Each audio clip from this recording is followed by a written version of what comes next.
Oli ku There is Still Hope channel y'essuubi. Kale tukwanirizaako yonna gy'osinzira okubanga otulaba ali mu ggwanga Uganda ate n'awali mutalo w'amayanja. Mukama tukwebaza olw'akaseera kano twaniza omwoyo omutukuvu ajje afuge okuyita mu Kristo Yesu mwana wa Katonda omulamu. Amiina. Olunaku lwa leero njagala tutunuulire how to overcome spiritual weakness. Owangula otya obunafu mu mwoyo. Owangula otya obunafu mu mwoyo, ekyoto kya Katonda mu ggwe ne kiddamu okwaka, oba omuliro gwa Katonda mu ggwe ne guddamu okuba nga gukola ki? Guteta nga gwaka. Kitundu ekyasooka twalaba biki ebiviirako okuba nga oli munafu mu mwoyo ne bizikiza omuliro gwa Katonda mu ggwe. Kyekyali ekitundu kyaffe ekyakola ki? Ekyasooka. Kino kitundu kyakubiri twagala tulabe tuwangula tutya obunafu obwo obw'omwoyo obutuleetera okuba nga twazikira nga omuliro gwa Katonda muffe gwe twalina wali musabi gwe 2 hours 3 hours olwokwata Bayibuli n'ogisoma naye kati byonna tokyayagala kumanya, ofuba ogezaako obe ng'oddayo wali mu kifo kiri ekyasooka naye ebintu bikoze ki? Ebintu bikyagaanidde ddala. Kakati njala tutunuulire engeri gye tuyinza okuba nga ate tuwangulamu obunafu mu mwoyo obuleetera okuba nga ekyoto kyaffe kizikira ate n'okuddamu okukoleeza omuliro gwa Katonda mu bulamu bwaffe. Ekisooka, recognize the source of the spiritual weakness. Tuula wansi weekubemu torch ozuule biki ebyakuleetera okuba nga wanafuwa mu mwoyo n'okutuuka nga ekyoto kya Katonda mu ggwe kyazikira n'omuliro gwa Katonda ne guba nga nagwo gwakola ki? Gwazikira. Buli kintu ekituukawo kiba n'ensibuko. Embeera gy'oyitamu wotoola obulungi ojja kumanya yavaawa. Everything has Genesis. Mu Bayibuli tulina olubereberye Genesis. Kati wali musabi, wali weewaayo, osoma Bayibuli, wali ku muliro. Naye kiki ekyaviirako okubanga wazikira? Nibanga mazima ssaawa zino wanyogogera kanaawe okimanyi tebakuwaayiriza nga wanyogoga. Kati ebyo bye tugenda okuba nga tukola ki? Bye tugenda okuba nga tutunuulira. Ekisooka nkugambye tuula wansi. Tosobola kuddamu kubeera ku muliro gwe waliko nga tosoose kutuula wansi n'ofumiintiriza n'oweekuba mu torch okumanya n'okutegeera embeera eno gy'endimu ey'obunafu mu mwoyo n'okutuuka okuba nga omuliro gwa Katonda munze gwazikira yatandika ddi? Yava ku ki? Abamu oyinza okuba olunaku lwagula smartphone wooti embeera omuliro ne gutandika okuba nga guzikira ogwo bwa Katonda. Ntandika okuba nga oyosa mu kusaba, tandika kosa lunaku lumu, wuyo n'oyingira nnaku 2, wuyo n'oyingira nnaku 3, wuyo n'oyingira wiiki. Kati saawa zino tobifanako, tobiriiko, tobyagala. Naye nga kyatandika mpola, tekijjirawo speed. It starts slowly by slowly. Nyogera labanga ate kikoze ekyo mwana tukikuze. Kati olina tuula wansi ogambe naye kyatandika ddi okubanga ntandise okuwola? Kyava ku ki? Ojafuna answer. There is a reason tekyava buvi out of blue nti nonyogoga waliwo ensonga. So tuula wansi, recognize the genesis or the signs of the spiritual weakness. Otya loss of spiritual appetite. Signs of spiritual weakness tulinamu loss of appetite, spiritual appetite. Nti otandika okuba nga mu nsi ey'omwoyo tokyalina kuyaayaana kwa mmere ey'obwa Katonda ng'omuliro mu ggwe gwazikira. Okitegedde? yali atula n'asoma Bayibuli chapter nga 3 wadde n'emu kato kyagisoma. Yali atula mu church n'owuliza n'oteekako sermon ku YouTube, TikTok, YouTube n'owuliriza oba emikutu emirala. Kati oyagala bino bisesa bawemula buwuliriza. Why? You lost the spiritual appetite. Kiringa obulamu obwa bulijjo obadde olya bulungi ne appetite weebula wabaawo either oli mulwadde okuse mmere gye balese togyagala olina byolowooza ebyo bibuuza ki ebisobola okuba nga bibuuza appetite. Kakati naawe tula wansi ogambe appetite yange eyo eyaki ey'okuyayanira ebyomwoyo bye nalindya njiri nga ndya kusinza ndya kutendereza buli saa byembeerako amatu gange nga byegawulira byokka akamwa kange nga byekogera byokka ennyindo yange nga byewunyiriza. Kakati tokyagala biwuliriza tokyagala biwunyizaako tosobola nabyogera. Appetite yafa. Okitegedde? Tuula wansi omakye ekyatta appetite eyo. Womala okizuulawo oti ekyo kyoba otandikirako nini onookuba emizimu gimala mu nsi muno nga tesobola gimalayo. Kankubulire togenda kuva mu bunafu obwo obw'omwoyo. Osoma ekitabo kya Amosi, tusome Amosi essula ya 8 olunyiriri ate olw'11 lugamba bwe luti, Behold, the days are coming, says the Lord, that I will send a famine on the land, not a famine of bread, nor thirst for water, but of the hearing the words of the Lord. Ekiseera kijja kutuuka Mukama asindike enjala ku nsi. Enjala eyo nga si ya mmere, si ya nnyonta, wabula nga ya kigambo kya Katonda. Kati naawe okuva mu bunafu obwo tandika okuyaayaana. Tandika okuva nga owulira ennyonta n'enjala ey'obwa Katonda eri gye walina. Ogenda laba ng'ova mu ki? Nga ate ova mu bunafu obwo ate obw'omwoyo. Kale, when the desire for God's word fades, it's often a symptom of inner weakness and spiritual anger. Buli enjala oba buli kuyaayana kw'ekigambo kya Katonda mu ggwe kasa kutandika okubanga kuddirira kuwola. Kabonero akalaga nti omuntu ow'omunda munafu era muyonta oba muyala.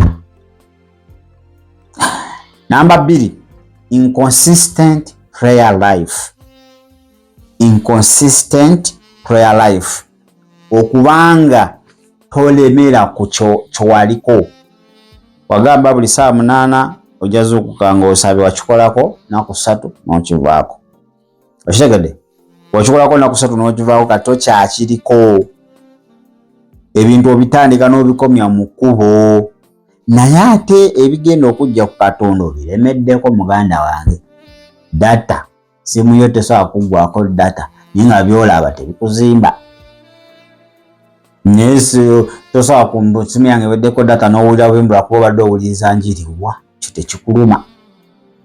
Kati tulina nawe tuli consistent with our own businesses. That's the same way we are consistent with God's business. That inconsistency brings spiritual weakness. Buli wobanga ebintu obikolanga oyagala, osaba lw'oyagadde, ongana lw'oyagadde, Bible ogisaba lw'oyagadde, osiiba lw'oyagadde, enjiri ogiwulira lw'oyagadde, ekyo ogenda kubeera spiritually weak mu nsi y'omwoyo, ogenda kuba munafu. Ekyokubiri, omuliro ogwa Katonda mu ogenda kuwola, ogenda kuzikira.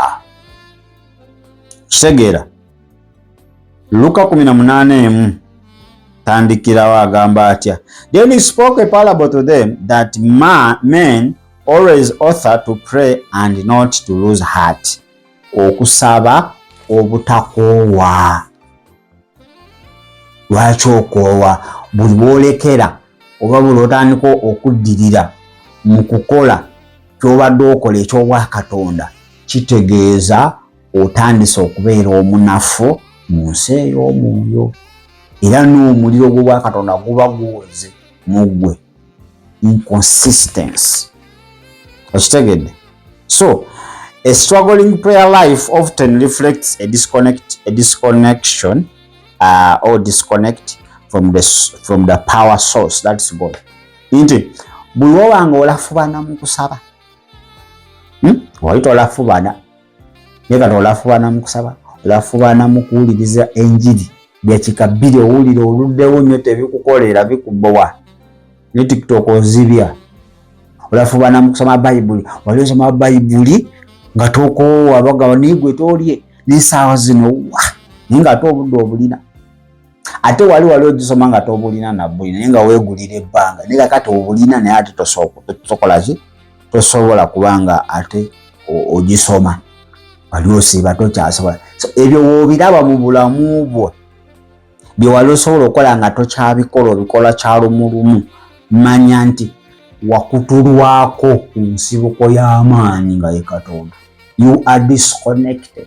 Kiringa woba ng'ogolola ngoye n'osonseka ki paasi mu masannyalaze n'ogolola tebikyanyirira paasi tekyawe kiroga kiki ng'otula mu soketi teriimu. Disconnected.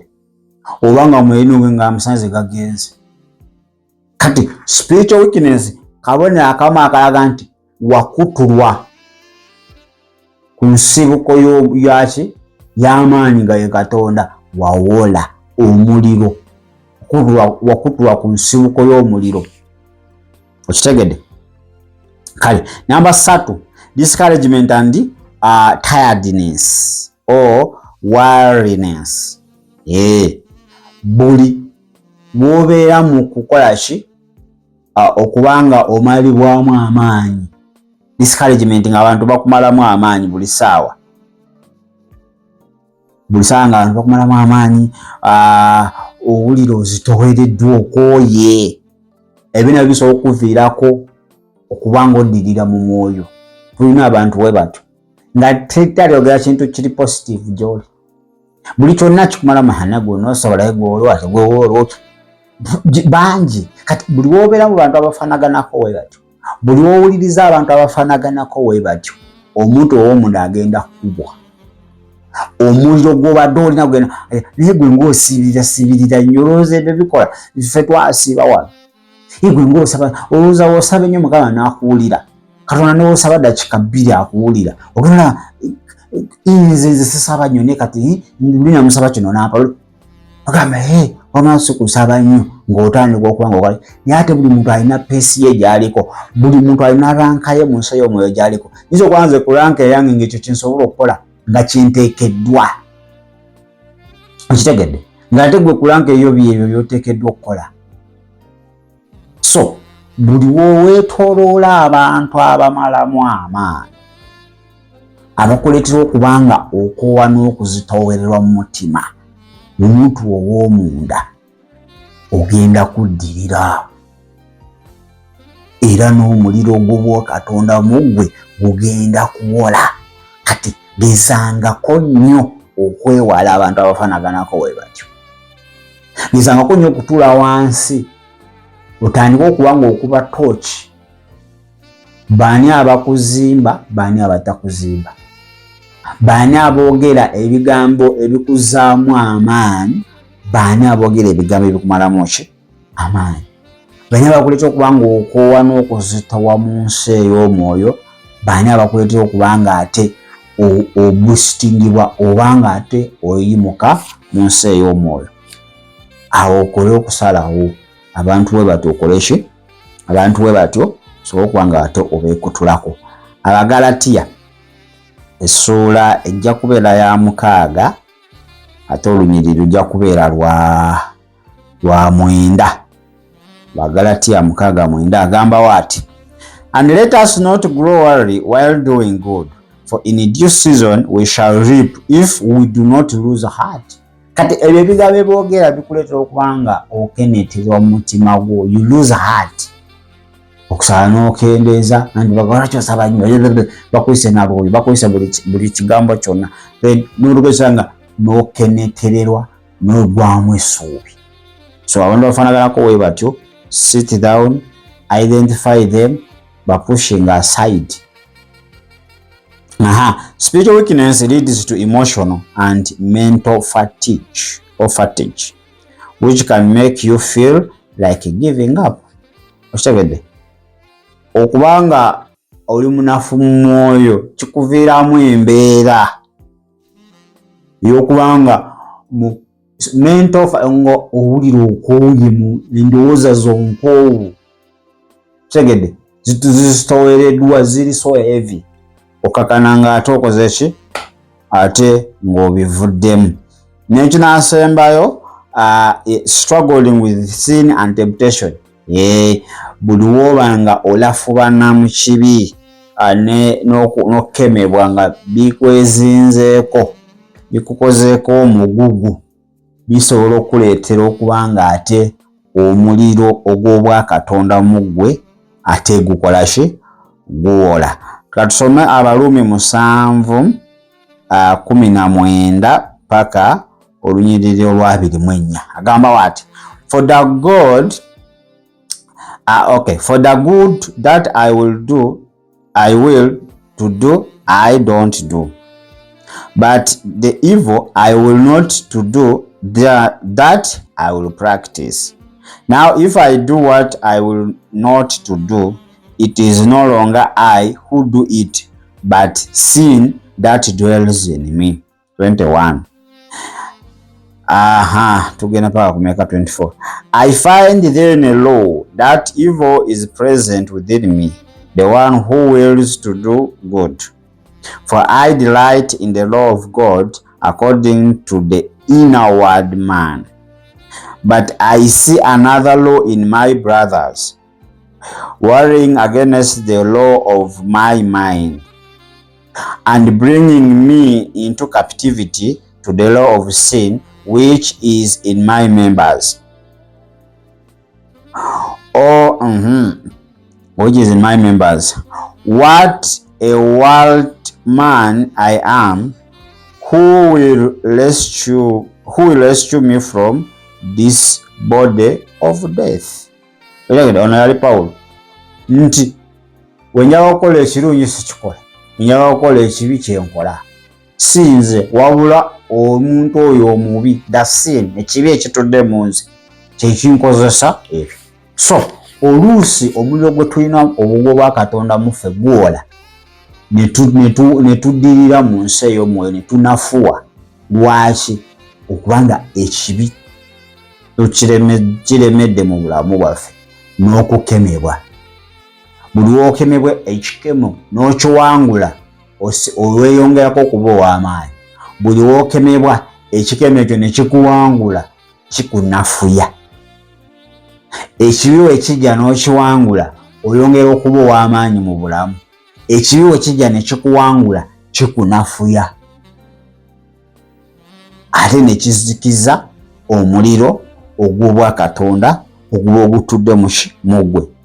When you are spiritually weak, temptations seem stronger and more difficult to resist. Okitegedde? Buli we tubeera abanafu mu mwoyo, buli omuliro gw'obwa Katonda we gukendeera mu ffe, ekibi kyo kyeyongera okuba nga ky'amaanyi. Era kiba kizibu okukiziyiza.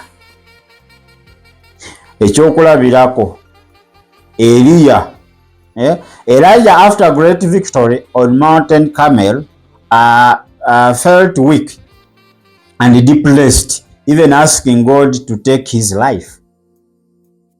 Elijah yamala ofuna obuwanguzi ku lusozi Carmel.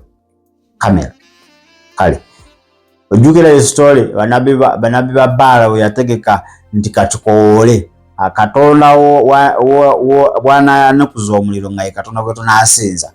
n'azikiriza bannabbi ba Baali. Okuvaawo ate tumulabe Eliya asaba Mukama atwale obulamu bwe. Agamba nze kasigaddewo yemulugunyaawo. Tegedde mu Bassekabaka ekisooka 19 okuva ku lusooka paka ku lwokumeka paka ku lwokuna. Ekikemo, temptation, omulabe. So temptation comes from the devil, trial comes from God, sin comes from the devil, life, redemption or life comes from God. So yeyo pati yaffe eyokubiri tuli kwogera ku bunafu mu mwoyo n'omuliro ogw'obwa Katonda. Owangula otya obunafu mu mwoyo obuvuddeko omuliro ogw'obwa Katonda mu gwe okuzikira oba ekyoto eky'obwa Katonda mu gwe okuzikira, ate n'okubanga omuliro ogw'obwa Katonda mu gwe guddamu okukoleera. Kiki ky'oteekeddwa okuba nga okola? Kitundu kyaffe ekisooka tusooke tukikomyawo. Tugenda kubanga ate tudda n'ekitundu kijja kubeera kyakumeka, kitundu kijja kubeera kyakubiri.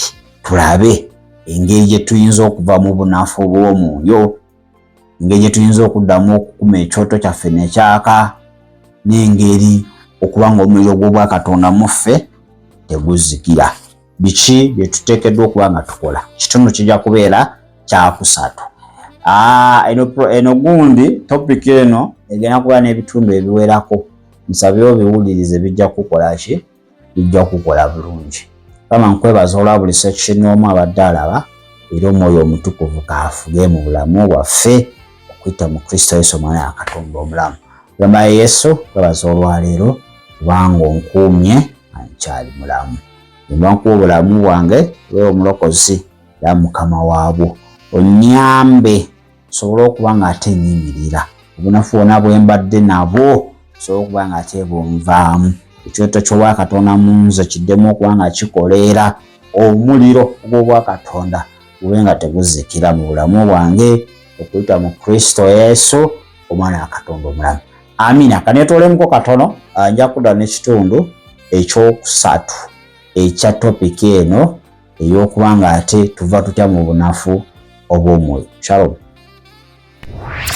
Webale kulaba There is Still Hope. Okumanya ebisingawo tukubire ku 0752 34 14 47 oba ku 0761 08 83 15. Osobola n'otufuna ku email eya tshitv74@gmail.com. Eno ye There is Still Hope, channel y'essuubi.